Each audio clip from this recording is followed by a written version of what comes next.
Hello and welcome back to another episode, Not a Minimum Viable Podcast. In this episode, we're trying out something new. It's just that nobody asked for this, so we wanted to give it to you because, I don't know, that's the male ego kicking in. We're pretty good at that. But yeah, we thought you guys never get to hear enough of just the two of us. It's always about the guest, so we thought we'll insert ourselves in here, try to fill in the space a bit. Yeah, so I don't know if you guys noticed, but past couple of episodes have had a video element to them, and I think it's a nice transition from just Hmm. being audio only. There's Yeah. more to like go off of in each video podcast episode, I guess. Yeah, and I think you just get like a lot more, a better sense of how intimate the conversation is, like, and how involved like the guest is, and I think it's a good like way to give people a sense of what it looks like for us, like what our experience is like, because we're also learning about the guest and their story in real time, right? So I think it's pretty good to get those, I guess, authentic reactions. Especially in this episode, because I believe this is the first episode where neither of us actually have had like a former relationship with a guest before in any like level, right? Any capacity, yeah, yeah, yeah. Yeah, That's true. Yeah, and it was again one of the most interesting ones, I think. So I think people are gonna like to listen to it.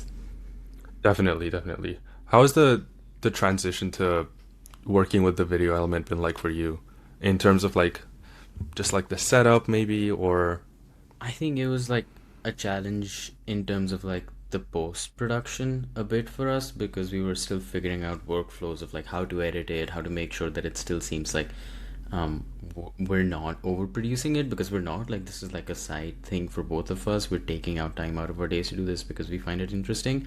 So to like adapt to a different format when we were already so new to the previous thing. But I think what helped was like the whole podcast was born out of this mindset of like, if you're interested in it, just do it and put it out, and then you can improve as you go.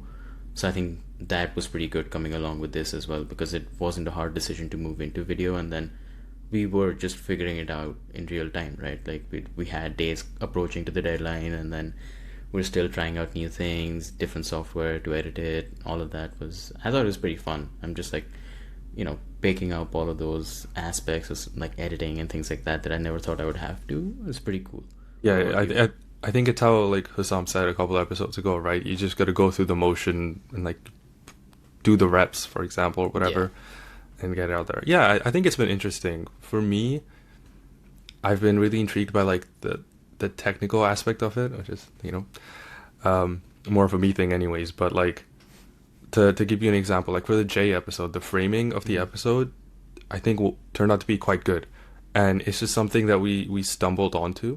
And by Hmm. framing, I mean like the positioning of where Jay and Yeah. Anthony were sitting in the video relative to where we were sitting, and Yeah. the positioning of us in the frame, composing it with the background, the like Yeah. I don't know what it's called, like a negative space. Yeah, because in Yeah, terms of the conversation, it flows as if the scene is exactly. going from left to right, back and Yeah, there's forth, like right? visual cues about how we're like framed and we're sitting relative to each other, which I think was Yeah. something that was missing in Ming's episode, which came right after that. Yeah. I think So that I was also like a byproduct of us having to like, because our venue fell through, or it didn't go exactly according to plan, we had to pivot, come up with a different venue, which ended up being our apartment. And positioning and composing the shots there was a bit different, constrained, I would 100%, say, yeah. compared to Jan Anthony's. So I think it's just something that like incrementally will change, get better. We'll fit into a groove with it, and then after that I guess it'll flow. Yeah. So I I'm mean, pretty I think interested. the fact that we've picked up on this in itself is a good thing because it tells us that we're noticing these things and we're able to like improve on them for the next episode. Like this episode, for example, is virtual just because our guest was not able to make it to downtown Toronto to be able to record it in person. Yeah. But moving forward, this is something we'll always have in the back of our minds. Yeah, I think it's good that we're just conscious about it from the get-go. I think that's like the main part of it. As long as we're paying attention to these things from our end, and people who are watching, hopefully it translates and they're also, subsequently more interested in it or enjoying it more. So, I mean, because that is the end goal, right? I think it's the same with like the audio quality as well because if you've noticed, there's been a progression in the quality of the audio since the first episode to now. I think the first episode we had no We mics. should We we should tell people how we recorded the first episode. Yeah, so the first episode, I posted about it on my Twitter a couple of times as well. It was me, Monit, and Mittel just sitting on our dining table, no mics, nothing of the sort. My Mac was open in the middle with QuickTime Player recording audio, and we were all just like speaking into the computer. So given that setup, it turned out all right. But yeah, I think that was a pretty iconic start. Yeah, I think it was a good start. Yeah. Before we get into the episode real quick, do you have something you want to share with our audience and with me? Because this is a cool reaction from me as well. I've not heard this. Yes. I was joking with Monit about this a while back. I said I'm gonna spit up freestyle to inaugurate, I guess, this little section at the beginning of the podcast. Disclaimer: I am not a rapper, and Not yet. Monit, yeah, and Monit's also never heard this before, Yeah. so you're gonna be reacting to this at Yeah. the same time as him. I can't wait for my ears to be blessed. Yeah, and I've never performed this before. I wrote this like shit like 7 hours ago, 8 hours ago. Okay, no, I'll mute myself. I don't want to No, no, just disturb your just flow. look off in the distance or something. Don't make eye contact with the Straight camera. into the sun. I got two verses or two like whatever the 4 bar thingies are called, right? Oh yeah, didn't you say you were gonna write like a couple of, or no, you said I'll write two couplets, and I was like, yeah, like you're a poet. Like, sure. Okay, But okay, anyway, sorry, go for it. okay. Yes, you gotta look away. Yeah. Alright, sure. From the streets of Delhi to Queen Street West, we're building bridges with words, putting connection to the test. I rhyme and question the highs and blessings of stories that the world's possessing. No ghost, but the shell is mine to christen. In the darkest of moments, tiny lines of silver, seen by guests after guests, facing people unfamiliar. Bars. Oh yeah, you're right. Bars, as in prison bars. You belong in jail for that. I'm I sorry. think I think it was objectively pretty good. that was not bad for like a first No, attempt. yeah, I was just kidding. But like writing wise, I think that was pretty good. I think that I was think you gotta okay. get in the booth a few more times, get your Okay. flow going, Yep. Yeah. Yeah. But writing, I think that was pretty crisp. From Delhi to Queen Street West. Mm. Yeah. Yeah. I tried to contextualize it a bit around the things that our guest talks about and like Yeah, yeah, yeah. everything, but we'll see how this evolves over the next couple of episodes. It was pretty good. I can't wait for the engagement to drop off right after that. Nobody's listening to the guest. They just want more music. Yeah, a couple of months from now, you're gonna see me performing live at Rogers Stadium. The EP's coming soon. Yeah. Cool. I guess with that, we can get into this episode. Yeah, let's go.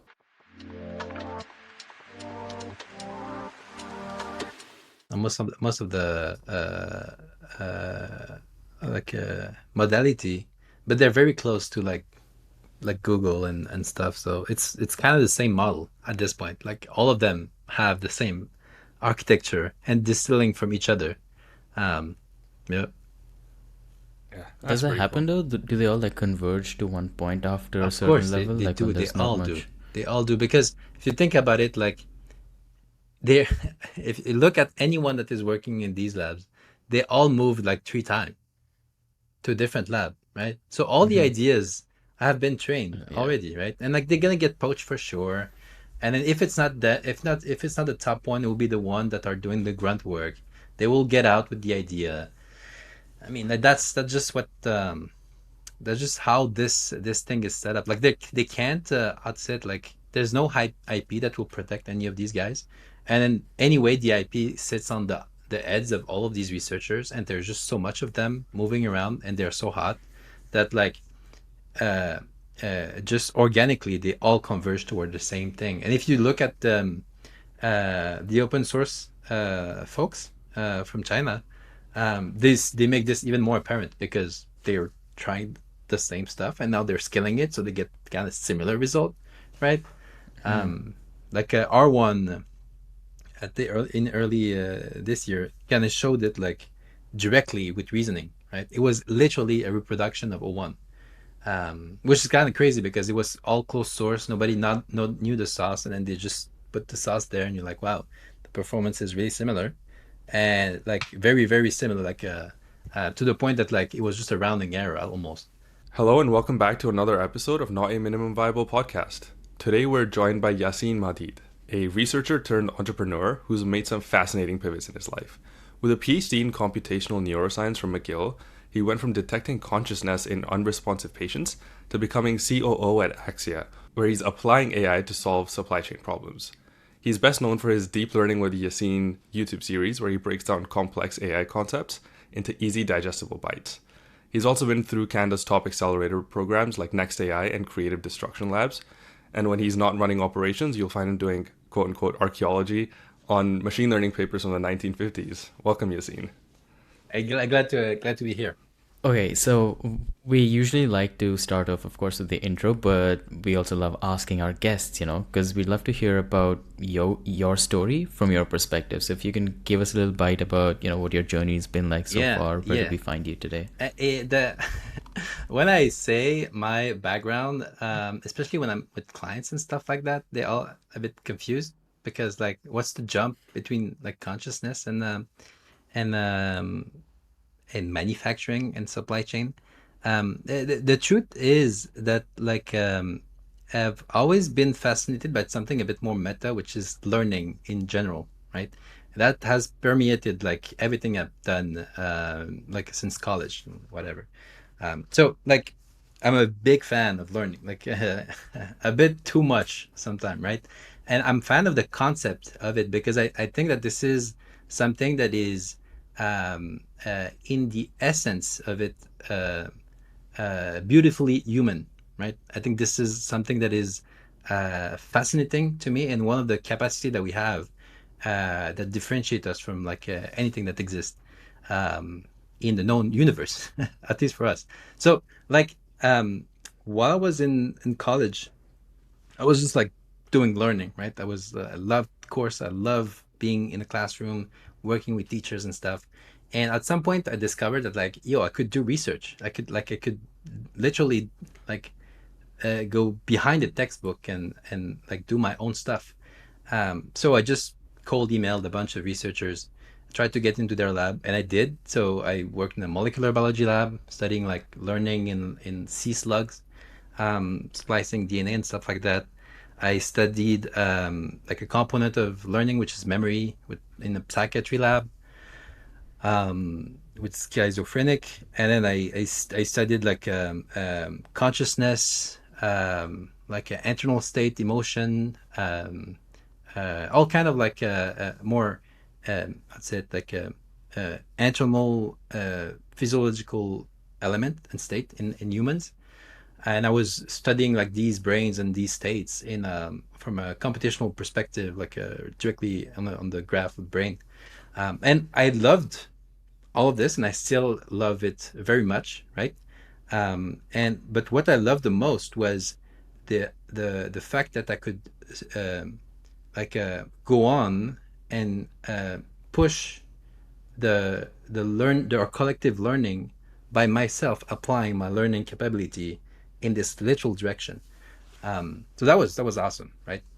At some point, I realized that like I don't have to constrain myself to the confine of like academia, and because in academia there is a framework, right? You can't do whatever, right? There's no At some point you have to publish something, at some point you have to go to conferences and stuff like that, and so at some point the reviewer too will ask you to include some dumb experiment that you have to comply, otherwise you're not going to get the thing, so you're not going to get the grant.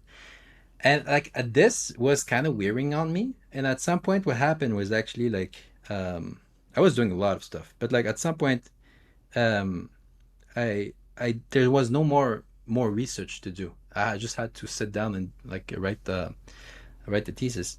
But at this point, I was like dabbling in entrepreneurship, and I realized that like it's like this, but completely unconstrained. There's no constraint in a like startup setup. Like you could mess it up in however way you want, right?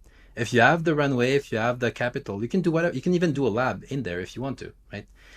So this kind of liberty really attracted me, and it didn't matter really what I was doing, like exactly the type of company.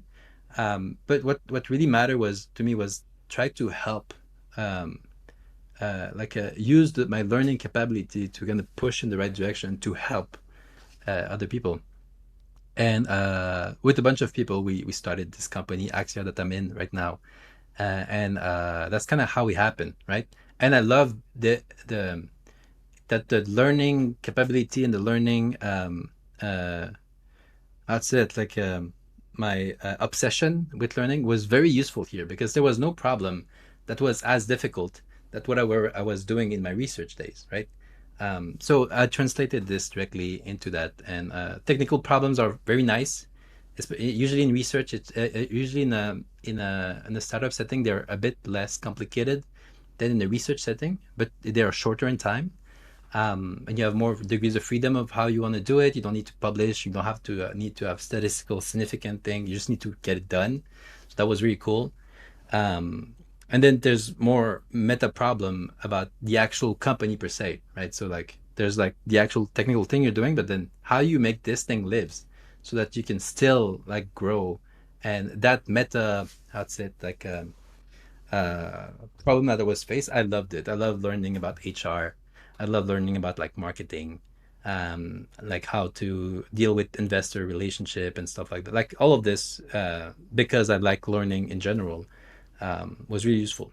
Wait, so a quick question about something you were talking about right now. Like, so your obsession with learning, I gather, was one of the main motivating Yeah. factors, pushing you to do the research and put in the work for that. But then you talked about how the academic rigor side of things might have been stifling you in some way, just the number of norms or rules or Yeah. guidelines you have to follow, and it kind of maybe shoeboxes you a little bit. Do you think that's a larger problem as well because of what we're seeing, that most innovation is now coming out of industry doing research, and firms like Google putting so much money and effort into researching even this side of things and branching out in the research they're doing, as opposed to what the academic field is being able to contribute? Do you think there's Uh, a larger grand scheme issue here, or is it just like a person to person thing that I some don't. might fit I and some? like to be honest. I think it was required, like, especially the stuff that I was doing. Like if you think, like if you read some of the research that we're doing, like we were going into ICUs, we were recruiting patients that were unconscious, right, with the proxy of the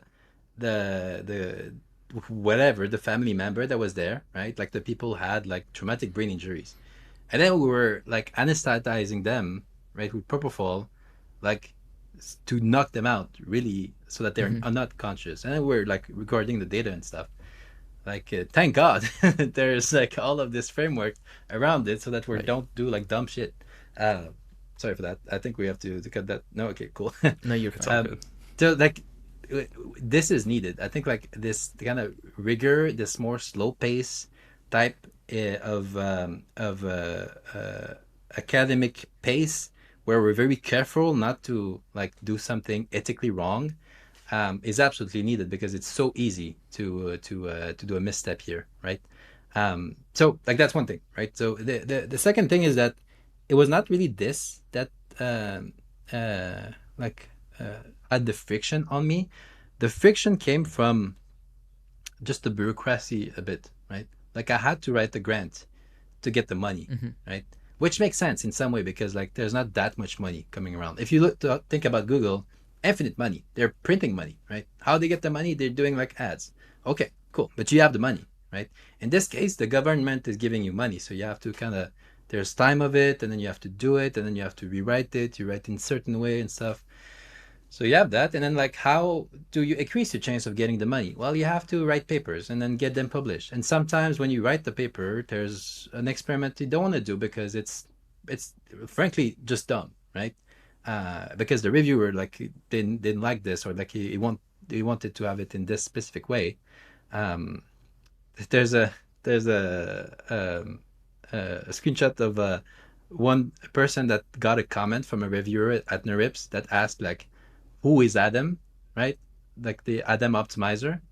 And they were getting roasted by every researcher because it's like, how can't you not know what this optimize? Like, it's like the only one that there's another one that work right now, but like, it's one of the only one that works. You don't know how we're optimizing these networks and you're reviewing this paper. Um, so like, but sometimes you get people like that. You get like reviewer like this, or like you get review that like you don't care too much about.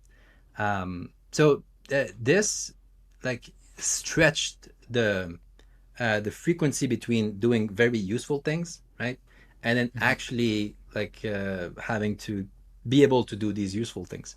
And when you look back also, like in my case, after sometimes I was kind of worn out by the fact that I was not truly helping the folks that I was helping out. Right, all of the folks that I got the data from, about half of them at some point, like they were dead, literally, right? And I had like their last remnant of brain signal on my hard drive. And then I was like, why I'm doing this? Like, I'm okay. Yeah, I'm doing this so I can make the method, push it forward, so that the next folks, the doctor at some point, will be able to figure out who to save and who to send to organ donation, all this thing. But it's a bit wary, like especially if you're the kind of person that like are is trying to help people a lot, and I was this kind of person, and I think this is what pushed me a bit more into entrepreneurship, because in entrepreneurship the only way you're going to survive is like the amount of help you're providing to people, and you can quantify this as value or whatever it is, because if the value is high, you can extract some of it, keep it for yourself to be able to help more people, right? And then this is how the wheels is turning. If you're doing some very cool thing and it's helping no one, like the company will not survive. Like there's no way, right? You have to get money from somewhere. So this really attracted me, because then I could just help a lot of people and then do it fast and then do it well and iterating on it, and just keep moving forward. So yeah, that's kind of my thing with academia. I think it's still great. There's still a lot of cool stuff coming from it. It just these 2 points for me were a bit a bit a high friction point. So this thing you mentioned about essentially, having a record of somebody's last brain signal on your hard drive. Have there ever been any particular moments like that from your research, maybe that or some other instance, that have like fundamentally shaped how you're approaching your like problem solving frameworks today, or about the type of like impact you're trying to have or how you're trying to help people? There's a few, yeah, yeah. The actual first moment that kind of defined like my desire to help people, like really, was the first participant I actually recorded on.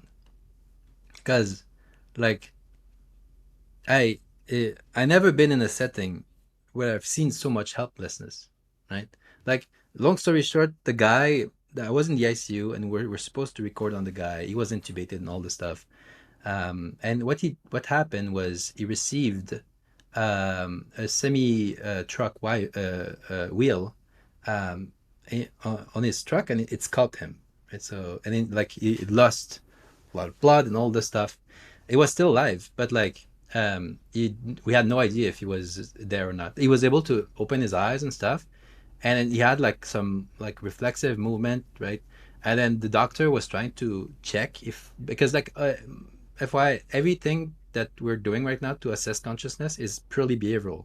So if the person is locked into their head, right, they can't access like their motor movement in a very like constant way. It's very difficult for the doctor to say like, yeah, this guy is there, right? So we didn't know. We were asking, like he was asking him to move, and then like he was not moving, and there was a delay of 35 seconds, and then he was moving, but we didn't know if it was reflexive. And then when he stopped and doing other stuff, the guy was still moving reflexively. Like his brain was so damaged that like it was hard for him to react to that. And like I was there, and then there was the wife of the guy that was there, and she was looking at this doctor. Like I will never forget her eyes. Like she was looking at him, looking for something, like somebody that was drowning or something, and looking at like the something that will save her, right, or save like his her husband. And then the doctor was saying stuff and saying stuff, and then she left. She didn't even look at us, but she knew that we were there to kind of record. And then like it was just me, my other lab mate, the doctor, and the guy. And the doctor looked at me like I had no clue. It's zero idea, like zero idea if the guy is here or not. And then he helped me set up, and then he left the room. And then I was just like there, trying to like record some data. And as I was, because it's a long protocol that we did, I was just waiting, and I looked at the walls, and there was a bunch of kids drawing with like the truck of the kid of the guy, right, with the guy in there, and then like they draw little houses and stuff. Like the kid were thinking about the truck and their dad.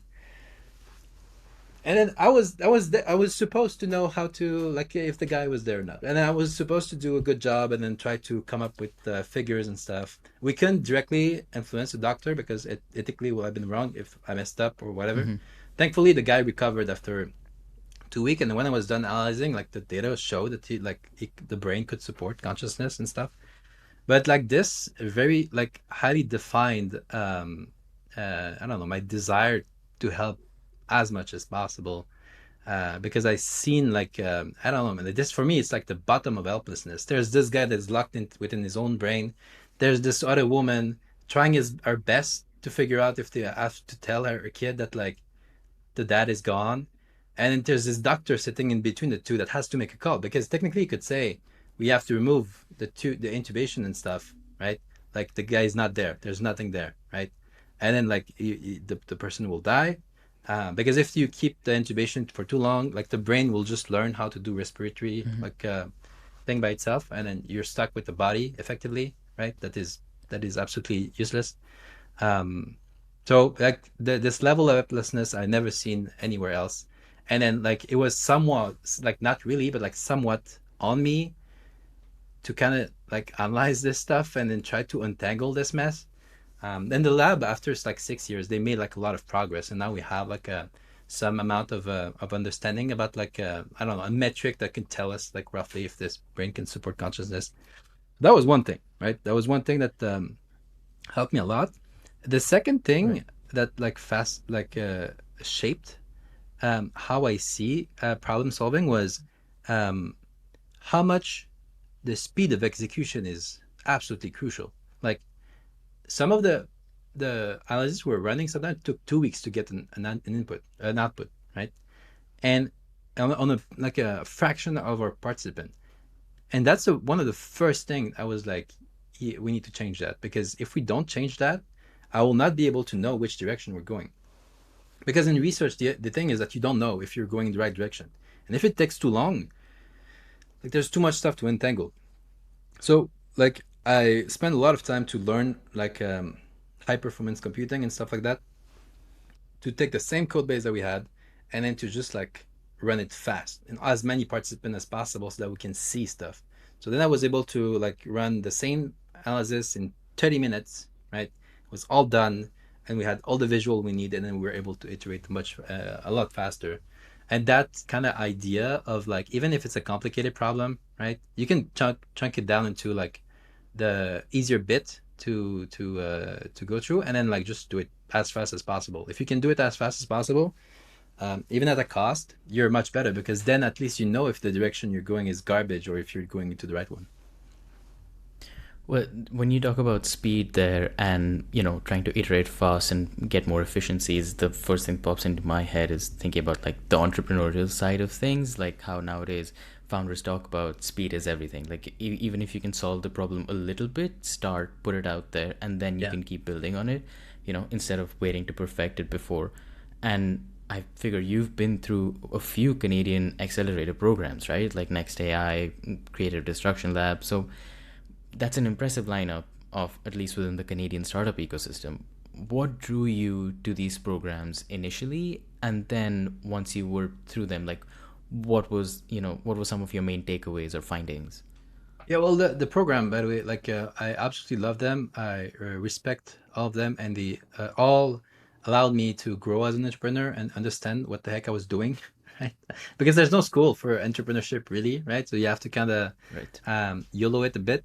But these accelerator like allow you to stay a bit more close with like the different type of mind, and by being with a lot of top-notch people, I realized the most important thing that I realized was that it's kind of the same thing that I realized in my research days also, is that at some point you're the expert and people will say conflicting thing. Like the top guys and gals will say the conflicting thing. They say you should go there, and the other guys are like, no, you should go there. No, it's actually this way because of my experience. And then you look at that and you're like, you're all right. Every one of you is right. So then what you do when you have like that information, and going through these accelerators is like they put you in front of these hard kind of reality and like this type of situation, and then you're with peers that are also like doing the same thing and they also have ideas. The accelerator, that's one thing that helped me see, because they put you with like the people, and the people are more important. I would say that like the stuff, like the actual thing that it will teach you is like, I would say almost irrelevant because you can find all of it online. It's more of the experience that is not codifiable from these people that is important. And then it will teach you something that is important, is that at some point you're the one that knows the direction and that need to figure this out, and you have the better idea of how to combine all this, like all this conflicting information to go into one direction, right? And when you talk about the speed of execution, one thing I think a lot of entrepreneur are confusing is that it's the speed of doing things, which is wrong. It's not that, right? Because you can do a lot of stuff, like a lot of stuff that will neither move you into the right direction or even help you find the right direction. And that's super important. You can do like all these reports and all of these KPIs thing and all of these like HR stuff, and but at the end of the day, like it's a directionality game. You have to figure out if this direction that we're going, right, in this little step size is going is going in a direction where I'm providing more value to my customers, and then therefore I can capture more of it, right? That's the only thing that matters. And it's not the speed of like where you're going. It's like, are you able to quickly turn this vector and find the area where the direction align with the value? If it is, then you go, and then you go take a bigger step size, and then you go faster in this direction, or you hire and then you have salespeople and you move there.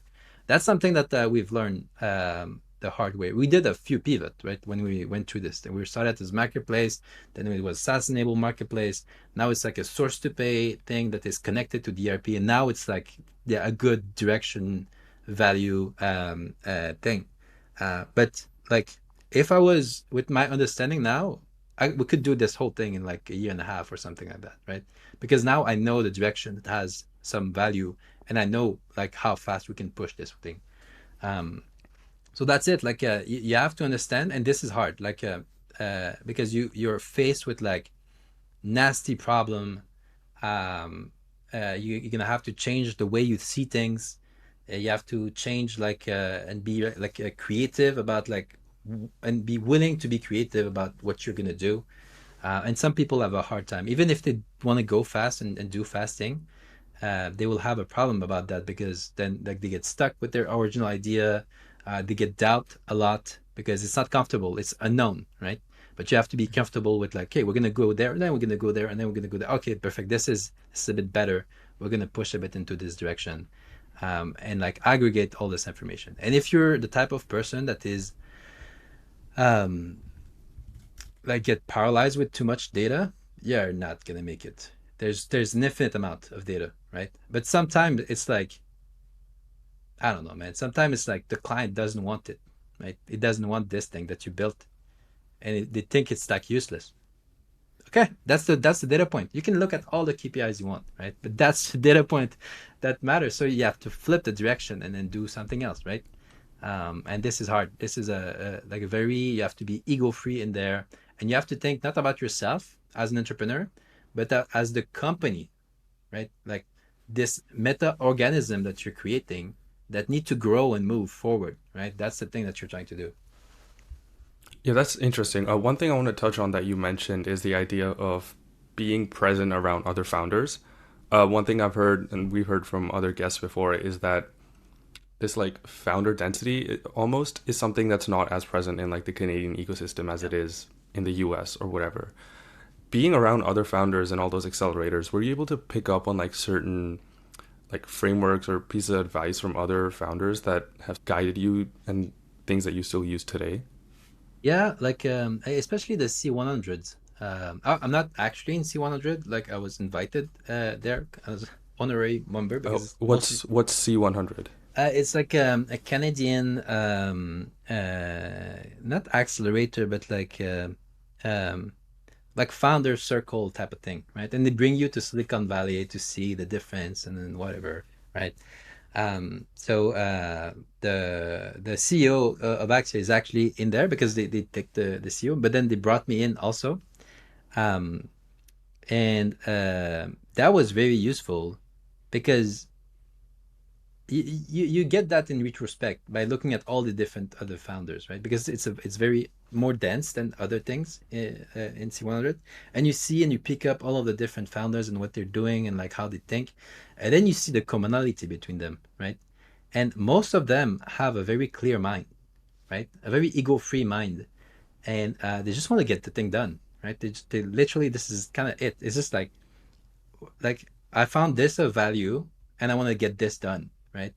And then yes, there's all of the meta framework that they can use. There's some variability between each of them, but out of the end of the day, it's like, are you able to find the button that when you push, the value increase, right? And then keep pushing this button like as fast as possible, right? And you need to start to become simpler and simpler. If there's like 7 different knobs that you have to play around to be able to extract a bit of value out of like this whole mess, it never works. Never worked, right? All of these founders that like were excelling and then it started to work, it was not some secret magic sauce that they had. It's like a clarity of mind. They look at all of the information, the signal, the noise, and whatever. But at the end of the day, they're able to kind of take it to this purest form, right? And then just like change one thing and then keep on doing it like clockwork. I don't know if it like makes sense. I One thing I want to ask about there, you mentioned multiple times, is being ego free. And like you said, if your Yeah. customer says he doesn't want this, you kind of have to move on, right? But as when I ask myself that question, I feel like I would have to grapple with that idea for a while, whether or not I can separate myself from, if I was there from the inception of that product or that idea and being told that nobody wants this. I think it would take me a minute, or I have some dissonance about that. Yeah. Was that something you struggled with at all, or Oh did you no, recognize it as no. something you have to do Yeah. and you moved on? I came from research. So most of the code, like 99% of the code that you're going to write is going to be garbage because it's not going to be useful. Not because the code is not good, because the idea was garbage also, right? So you, after some time, right, when you do that enough, you're like, I expect my thing to not work, right? It's not the Right. case with most people. Most people, when they do something, they expect it to work. When something worked the first time for me, I was very suspicious because I'm like, I am so dumb right now that I don't even see, like I double negative myself into having something that worked, right? So like every time something worked first time, we got good result. I'm like, it's gonna be 2 months of debugging. When it didn't work the first time, I'm like, okay, thank God. Okay, it's this. Okay, perfect. And then you tweak it and like, okay, and then you make some headways. Never, ever. I did a research project, and then the first idea we got was the right one. Like every time that like it was looking like it was the right one, there was some nasty bug. Took me like 3 weeks to figure this out. It was not a fun time. So I have this kind of idea deeply ingrained with myself that like it does like it's not the thing. Like the thing that you're building right now is not the tail. Like yeah, you're making, let's say you're making chairs, right? And you're making one that has like just like three kind of like three legs Legs. to sit, Yeah. right? And then everybody's like, yeah, well, every time I use this chair, I fall, and then I have to balance myself. This is garbage, right? Like, no, it's art. I look it, and then like, okay, dude, like, chill out with the chair. Sit, like, go into the corner of your customer and look at it from his perspective. What the heck is he trying to do? The guy is trying to sit to do his work, right? And your thing is distracting, right? This is garbage. It's not good. Take the same thing and put it into an art museum, and it's gonna be a different thing, right? So it's not about the chair. Like the chair absolutely doesn't matter. It's about what the customer needs, and this is a vehicle for it to be able to do it. right? You could even not have chairs. You could have it standing desk, and that's it. It's gonna be a mat, right? Like this is the type of thinking. It's like you're not here to build chairs, right? It literally doesn't matter. You're here to help this guy, right, achieve whatever you need to achieve, and then like create so much value for him that you're gonna be able to extract some of it so that you can help other people, right? If you start with this concept, you're ready to throw everything. Like it didn't matter. Like when we had to throw the marketplace that we're doing, I was like, yeah, let's throw it. Like let's do it now, right? Why are we waiting for? Like this is just a component of the bigger thing that we're proposing. Let's do the thing actually that they're asking us to do, and let's see how this will go. But if you follow that, right, this trail of customer need and then value creation, right? Like everything is so much easier, right? You're gonna see when there's no value being made, and it's easy to see in the eyes of your customers, even if they say like, yeah, it's very good product, well built, but I don't need it. You're like, yeah, cool, this is garbage, and then you can move on. So yeah, like that you have to understand, like at the deep level, what's your role in this whole thing, right? Your role is not to build thing. Your role is to help. If you can help without any product, that's good. This is perfect, right? This is nice, and this is a good thing that you did. If by doing a product you can help more people, do that, right? Do this, and then you can increase the amount of value that you're generating with for everybody. But a lot of people, they get mixed up, and they get like they tying their ego a bit, they like their worth on the stuff, and then they're like, this stuff is a bit me, right? But this is not you. Like the you is in the value that you're creating to the other people, the amount of joy and like less stress and excitement and like all of this feeling that you're able to contribute to these folks. This is you. This is good, right? Do more of that, and you can tie your ego there if you want to, right? But what you're effectively trying to do is help people. Yeah, so the idea is like a means to an end here, and that's Yeah. just trying to make your customer's life easier. I think one of our recent guests, Anthony from Open Sesame, was talking about this practice of you write down an idea every day and you try to work it through to see if there's something there, and most of them will be garbage, like you were saying. But it's just the practice of building that muscle of coming up with an idea, finding the loopholes in it, discarding it, moving on.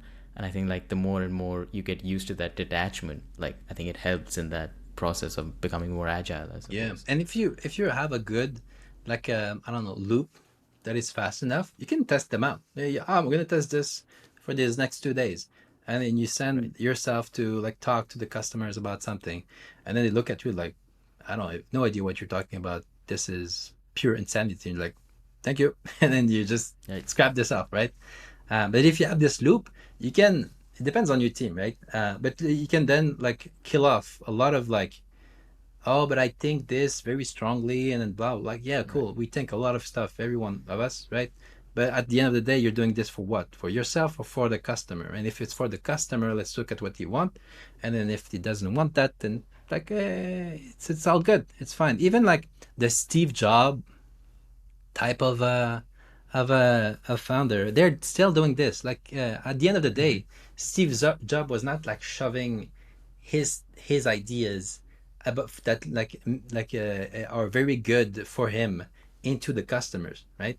What happened is that he was kind of a bit the customer, so he understood like Yeah. empathically them a lot. So whatever gut feeling he had, it was very much aligned direction wise with where the value was for the customer. So like he could inject his bias there, right? It was like a customer survey from the future rolled up into one dude, right? So you can do that if you talk to enough customers. Sometimes you're gonna be able to do that, and then you're gonna be able to test it a bit, or your ideas become better and better because you can kind of foresee the next step that they want, right? And then show it to them, and they're like, "Wow, this is yeah, it's exactly because you haven't said exactly this specific technology you want us to use or this specific feature, but I know you need this. I know you need Mm-hmm. that feeling to be accomplished, right? And I know how to get that Yeah. technologically this. So I got you before you even asked for it. Yeah. About Steve Jobs specifically, there's a good book, I think it's called Apple After Steve, where it talks about the relationship between Steve and Johnny Ive, and how a lot of the times it'd be like, this is where I want us to be. And now, Johnny, you have to figure out how we're going to get there. Like, what does it look like when we're bringing that to the customer. So I think that relationship, like you were saying, being a fact check from the customer side, he was pretty good at. Yeah, I want to take this time and now and pivot slightly to talk about what you're doing with your deep learning with Yacine series Yeah. on YouTube. I want to touch on something that I read in Naval Ravikant's book, and this idea about productizing yourself, where you identify what unique skills and talents and skills that you have, or unique knowledge that you have, sorry, and then find ways to scale it and leverage it through content, right? So the idea is to essentially create this disconnect between your input and the output via some sort of distribution, where you can put in like an hour of work and the output can be something that other people can consume for multiple hours. I'm interested to know, like, what was the inspiration behind starting this YouTube channel? Like, you've been at it for what, like 6 years now? I've seen some of your like old videos going dating back to like 2019 or Uh, something. I wish I could say like, yeah, this was the master plan and stuff, but the reality is it's the learning still, right? Like if you're really at it with learning, right, as a meta concept, at some point you realize that the only way for you to kind of really grasp a topic is to be able to teach it, so that like the most amount of people can understand this stuff, right? And this is super hard to get right. And I was not good at it. I was not good. Like 8 years ago, I sucked at being able to explain the stuff. And then like my things were always looking complicated. You know, the meme where there's like conspiracy theory things on the board. I look like that, right? Um, so like I was like, wow, I can do like I can learn anything, right? I built this stuff. I did this experiment, and I'm not able to like communicate it properly to even people that knew the stuff. So I was like, I have to practice. And then there's multiple ways you can practice. You can teach. Sorry, you can tutor people one on one. You can teach to a classroom. You can like do courses and stuff. So what I was doing was I was doing a lot of tutoring. So a lot of tutoring. I tutored class that I didn't even took. It didn't matter. I was trying to teach myself how to explain concept to student. And then with the one-on-one session, that was great. And I was like, I could also do it on any other topic, because you're limited when you're tutoring to what the person is interested in. But sometimes the stuff that I wanted to talk about, the audience was not here. It was like on the internet. So that's where it came from. Like I was reading paper and I was like, I'm gonna put myself out there and explain it to everybody, right? So then when you're doing this stuff and you try to like you realize the gray area in your learning, you're like, I actually don't understand why they did it this way. Like I don't understand why in a dense net they're concatenating the stuff like that. Why is it happening? And then in the process of trying to explain it, and then you're trying to imagine the audience looking at you and asking you this question, and you look dumb as hell because you're like, I don't know, right? You're like, okay, well, perfect. And then you redo it to a point where then I get it. Like I get it to a deep level, and I'm like, yes, now it's clear. I can teach it properly, and then you put it out there, and there's still stuff missing, right? There are people who point out things like, hey, you missed that. Hey, what about this? And you're like, I have no clue for this. And then you look at it, oh, okay, actually I understand, I could have included it. And then you repeat that muscle enough, right?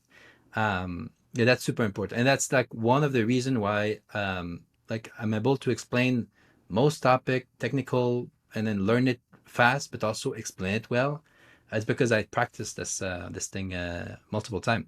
So I was just talking to it's a genius guy. He just dropped out from Caltech, 18 years old, smartest kid I ever seen, and he's doing like a deep learning startup to create like new pesticide and stuff like that, right?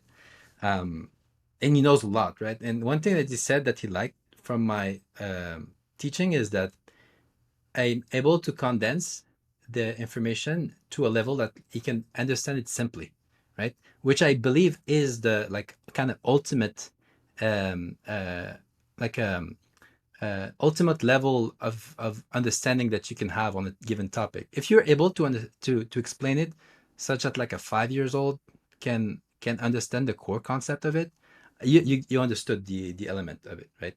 And this was for me like a mean to do that, and I still do it. Like right now, I'm trying to finish up the Mu1 optimizer tutorial. Everybody has been requesting that, and I was reading through the stuff. And at some point, when you read a lot and then you try to like make your deck and stuff, you realize like the core two things that they're doing, and you're like, ah, okay, these are like the nuggets. Everything else is details. Everything else kind of doesn't matter. And then you're able to explain these two topics. People understand, and now they understand that these are details, and then you can flow through it, and it's much more understandable. So it's this kind of concept of untangling your own mind to be able to explain it so that another mind in like 15 minutes can understand what took you 1 month to understand. If you do this, you're able to say that you mastered a bit the topic. But surely that entire process wasn't always smooth sailing, right? Like, were there any instances where, or any particular moments where you felt like you hit like an inflection point that sort of changed your trajectory when you were approaching your like teaching in your YouTube channel? Yeah, well, first off, like, how to say it? There's ways of showing the material, right? And at some point, I was like teaching it a bit for myself, and with my bias and like and then you realize that the audience kind of don't get it, or like they're not able to get like through the hard part that you're showing. So at some point, you have to kind of reshape your way of showing stuff so that like people can follow like a story in a thread, right? And like at this point you're doing it well, but also you have to make choice, right? You have to decide like to who you're teaching this, right? Do they have the attention span of like 30 minutes, or like they want a 5 minute tidbit, like high level information type of thing? And quickly I was like, I don't care about like I want that people to really understand the thing, so that like there's no it's it like hiding spot in that room that I'm trying to light up, right? Like I want them to see the whole room and be able to say like, I understand this room. So most of my subscribers are actually like just researchers, right? Got folks from NVIDIA, AWS, folk from like all different type of colleges all over the place, that are using this topic that I'm teaching, because it's kind of made for that type of audience too. But I'm also curious now that if your audience is changing and you've been doing it for so long, has the pressure behind it changed at all, or your motivation for doing it? Or was that relationship always very solid and focused on the learning since the beginning? Always focused on learning, to be honest. Like yeah, like the relationship with my audience right now, it's a bunch of people that are at the pointy edge, right? Sometimes they ask me stuff and I'm like, I have no clue what you're talking about, right? It can take me like a day to read through it, and then I can maybe help you out, Mm-hmm. right?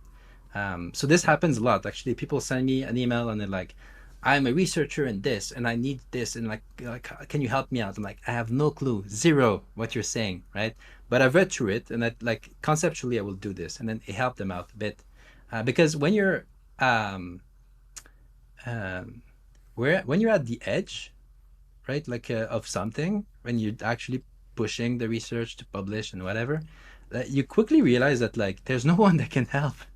Like truly, there's no one that can help. The same thing with like entrepreneurship. Like when you're doing your stuff, the investor will not help you, right? Like the people are saying like all different direction, because fundamentally it's not about that. It's like something else. It's like you have to recombine.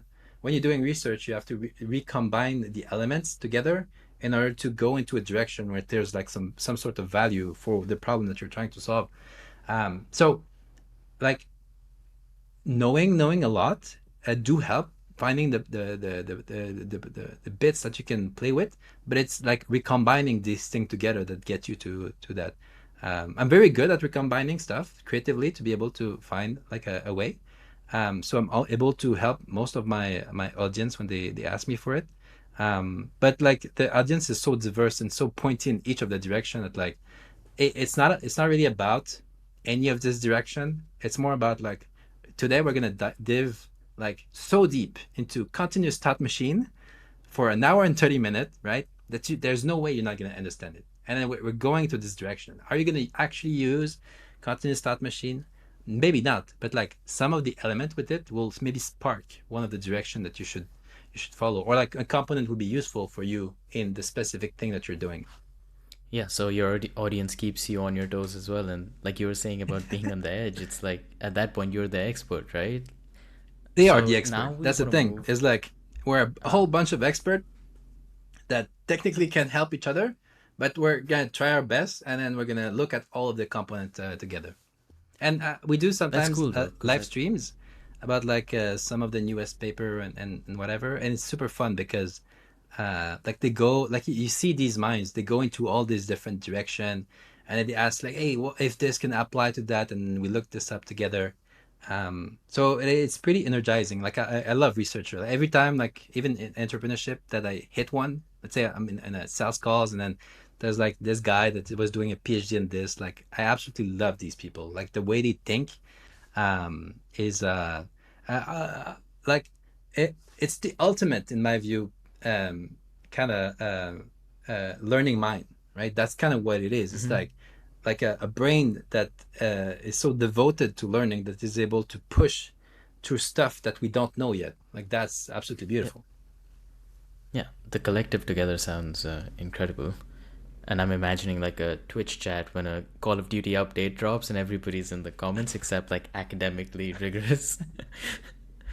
Okay, so now we want to move on to a segment that we like to do with all of our guests, and we incorrectly name these rapid fire questions. They are very much not, so think about them as long as you want to. I'll fire us off here with what is your go to comfort meal after a long work day? Oh, like protein shake, right? Like 50 grams of protein shake. So Ooh, I what I do Nice. is I like there's fruit in there, and then I have like this lactose free milk. But actually, what happened is that um, it's the lactase. What they do is they put so much that it's a protein, the lactase, that cut the lactose into like its component. So this is why it's lactose free. But what happened is that they boost so much that there's no lactose in there, but all of the lactase is now the protein that you eat. Oh, So this is why like right. they're able to have this at such a high amount. So I love it because I'm lactose intolerant. So this is cool for me. Mm-hmm. And then I slap a bit of protein on top of this, so like yeah, 50 gram or more, and then I'm good to go. It doesn't necessarily taste good, but after this, I'm like I got my fill, and I'm able to still like still go and still function. Yeah. at that point, it's about fueling your body. Yeah. Yeah. Would you rather spend a day in the day at a cabin in the woods coding by yourself, or working on a YouTube video also at a cabin in the woods? Oh, coding, or I like to make the video, I need to code usually. So they're kind of related together. Um, Yeah, and it depends what I'm doing.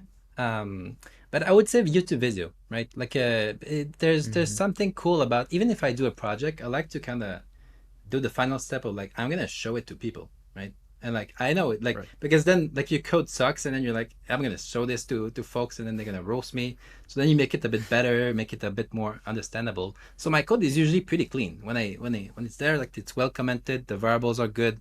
Like you could be a toddler and read that up, and then you're like, yeah, I understand what's up. So yeah, YouTube video all the way. Okay. Awesome. What is the most random thing you've ever built just for fun? So the most random thing for fun. Hmm. Oh, that's a good one. I built a robot to follow a line. Like I mean, I was in computational neuroscience, and at some point I was like, I'm gonna do robotic, and I just bought the kit and then soldered the stuff together. And my parents were like, "What the heck are you doing?" They're not like a electrical engineer or whatever. So I built that robot, and I had so much fun with it. And then I showed it to my wife, and then like all our family. And from this day, they still say like, "Hey, you built a robot. Can you help me with my our grandpa, my wife grandparents at some point, like they were like, yeah, Yacine did build a robot, right? Can you help me out with fixing the clock in my oven that is broken?" And I was like, and then like when we're looking at the component to buy them out with the repairman, it would cost so much, but you can buy the individual component, but then you have to solder them yourself. So I did that. And I took this out, and I was really stressed because I might I might mess up the whole thing, right? And this whole like for to save like $100, you like your whole oven is toast. But I did it, and from this day they still remember that, and they say that like I every time they look at the clock, they say they think of me. So that Oh wow. random robot thing led to that. Oh yeah. Great, crazy turn of events. If you could have dinner with anybody, dead or alive, one on one, who would it be? Oh, Kafka, straight up. Right. Second will be Oh. David Lynch. Oh, Oh, I remember both seeing great. I remember seeing these names on your website Yeah, I love these in like guys. the Like, about section. like, These names is crazy. like My bad. such interesting mind. It's crazy, Yeah. and like um so much alive and so much humorous and so much able to like perceive like the world. I love these guys. Absolutely, like they both dead, right? So I will have Yep. no chance of doing that. But definitely my top two. Yeah. It's both great choices. I was watching Richard Ayoade read some of Kafka's letters the other day. Hilarious, dry Oh wit man. reading. Dearest, why do you torment me so? It's so Like good. my favorite one of I love all his work, but like um America from Kafka is one of the funniest uh like novel I've ever read. But because like if you have to put it into context with like when it was written, you had all of these stories about like you going to America and then you start from the rags and then you yeah, at the end you get to the riches and like you succeeded. And he took this and he flipped it over, right? It's like you go to America and you have nothing, but then from the get go you get to the top, right? And then like through your own action, like you kind of slide again and again and again, like to the point that the guy at the end was like selling himself to a circus, right? But if you look at it from like the actual a character point of view, like it's a depressing story. But if you take a step back and you look at the whole, like this is the most hilarious thing that could have Yeah. happened to the guy, like consistently throughout. He messed it up. Um, I love Kafka. Yeah. Brilliant. Okay, what is your guilty pleasure tech gadget that you just can't live without? My guilty pleasure tech gadget. I'm a very minimalistic type of guy, honestly. Do I even have something that is worthy? Um, to be honest, like I think I have none. Um, I don't have any, right? Like it's all digital. If I was thinking about like maybe an application of some sort, um. I think Mm-hmm. tech gadget could also involve like physical tools. Like you could say like your microphone, for example. I was thinking the My same thing, microphones but then I suck. I thought, is it a absolutely guilty hate it. pleasure? Like to be honest, I hate it. Like I have to You because I'm can't on. disrespect our microphones at this No, but point. it's not the actual microphone. I think it's the wiring or something because I'm on Ubuntu, Okay. and every time it's gonna disconnect for some dumb reason. So then I have to deal with that. I think I like my headphones. Honestly, it's good. Fun fact, like the sound was always better when it was on Bluetooth. But like every time that I was like having it wired, I was like, this sucks. Like it's broken, and it took me uh, 3 years, 3 years before realizing that I had plugged it into the wrong direction. So the actual socket was there, and then the other thing was there. And I was at a cafe recently, and then I plug it right, and I was like, it was not broken. It was because like I was only hearing it like from one side, and I had to put it like really at the right spot. And so for 3 years, like I was very annoyed with this. And now I figured it out, and I absolutely love them now. But before I hated them every time I was using them. I was like, this is a piece of garbage technology that I paid too much for it. Um, yeah, I, I can just imagine going from like fixing an oven to like connecting your headphones the wrong way around. Yeah. Hey, Far from along nice. along the same line of thought, what's one app or tool that you think is totally underrated? underrated. Yeah, it's a good question. I might get roasted by everyone here, but I GitHub Desktop, honestly, like it's pretty good. like it's kind of good, right? And then like you can like just not have to remember all the command and then all do the weird stuff with GitHub, with Git. So I kind of like it. Yeah, but No, I feel like every there's time, there's only like 3 or 4 commands you gotta know. yeah, but like you can mess it up in so many ways, though, right? Depending on how you use, like you put your environment variable on there, or like your data, and then you pushed it for some reason, and then you have to go back into the whole tree, try to delete stuff.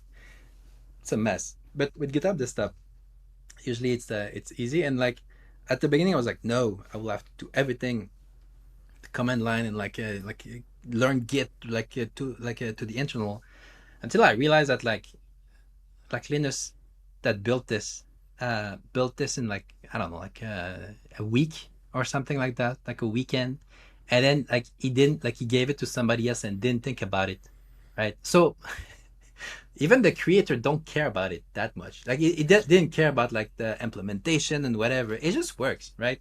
So like if this is something like that, why spend all of your energy like learning this? Like I'm a very practical tech person, right? Like I like my tech to do stuff, right? To be done with it. I don't enjoy reading the manual for Git in any shape or form, right? Or understanding like if I can do it with like one push, I will do it and it's gonna be done.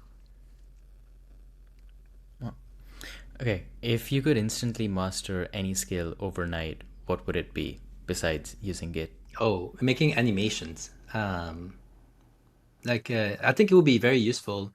Like Manim and all of these library to make like cool visuals and stuff like that, or Blender. Um, I think that would be very because like in order to understand something really well, you have to, in some shape or form, kind of activate your spatial part of the brain for some reason. Like in human, this is almost a requirement, right? If you're able to kind of start to see it physically, the chances that you're gonna get it are super high. And a good way for this is just to like make animations and make things move. Like this is why Tree Blue and Brown, super good channel, because this is what he's is doing. Because this is how he's thinking about the stuff, right? He sees this thing moving, and now you see what he sees. Versus when you talk to a mathematician that has no teaching skill, you will see that he's super dry. But like it's not, he's not thinking like this. He's thinking like this other guy, but he's not able to communicate it, right?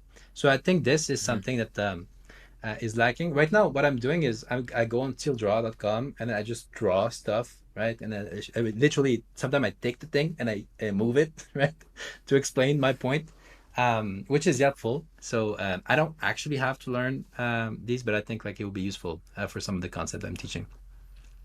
Yeah. Yeah, that completely makes sense. If you could go back and give advice to yourself when you were just starting out your tech career, what would you say? Okay, wait, if I could go back and talk to myself, when I was just entering college and stuff, what I would say is like trust yourself, like trust your instinct, right? And then like no one really knows. That's the other thing I would say to myself. And then just do the stuff that you want to do. I think like that's good enough, because I was right most of the time, right, in whatever I wanted to do, because I really had very low ego and I just wanted to get the thing done. And when this happens, you can try a whole bunch of ideas, but there was a lot of time where uh, I was working on something or someone, or like on some direction, and I was trusting the other person to be right, but it took me a long time before I got the reflex of asking enough questions to understand if they knew the direction was good or not, right? And most of the time, they didn't know what to do. They was just following somebody that was not knowing, right?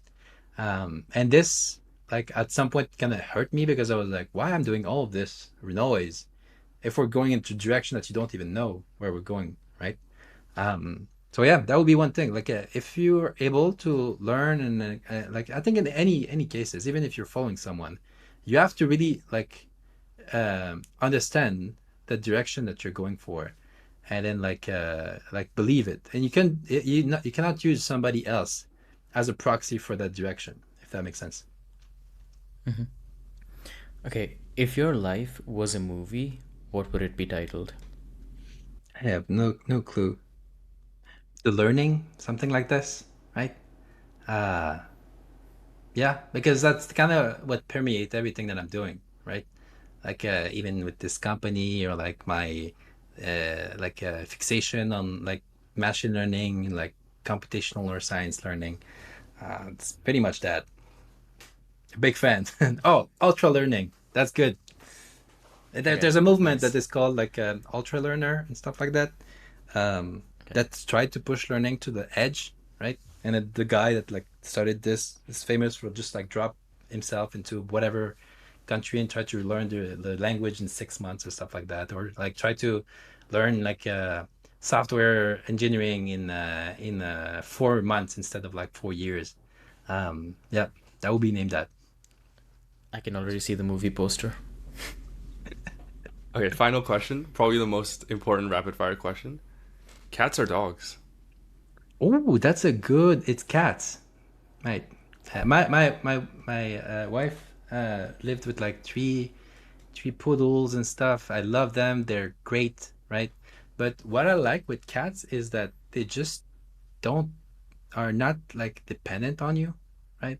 And now that I have kids, the idea of having like another thing that is just like waiting for you to do stuff, I'm like, I don't really need that, right? Versus a cat, like the cat doesn't care about you that much. They don't have like this co-evolution that is there so much. So they kind of leave yourself a bit more alone, um, which I really like. Like, yes, I really like you. I'm gonna take care of you, but you can go off for a day and it's gonna be fine. Like, hey, you don't have to yell at me um to go ahead and go for a walk for Entertain six you. hours. Cool. And with that, we come to the conclusion of this episode. Thank you for coming on. Before we go, do you have any final advice or words of wisdom for anybody listening? My main advice is like never surrender in some way, right? Trust yourself, like do the stuff you want to do and do it for real, right?